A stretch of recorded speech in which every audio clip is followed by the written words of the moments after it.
अस्सलामुअलैकुम वरहमतुल्लाहि वबरकातुहू। उर्दू जमात दहम नेशनल बुक फाउंडेशन की जो नई किताब है वो उसकी नज़म नंबर 3 दरिया खैबर शायर हफीज जलंधरी शेर नंबर 10। ये मिट्टी शान सिकंदर की है, आईना दार अब तक इसी आंधी का बाकी है, यहाँ गर्दो गुबार अब तक। तशरीह की तरफ चलते हैं। शायर हफीज जलंधरी ने एक तारीखी अहमियत के हामिल मुकाम दरिया खैबर के बारे में हमें इस नज़म में बताया है।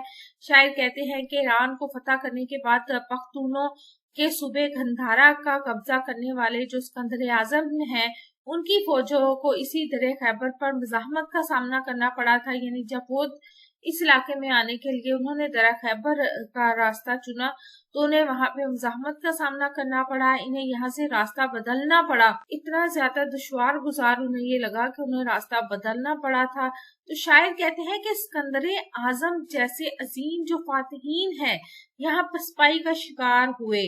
यहाँ का जो अफरीदी कबीला था वो जंग का शौकीन था और फिर यहाँ की चटियल काली नाहमवार चट्टाने हर हमलावर को हार मानने पर मजबूर कर दिया करती थी।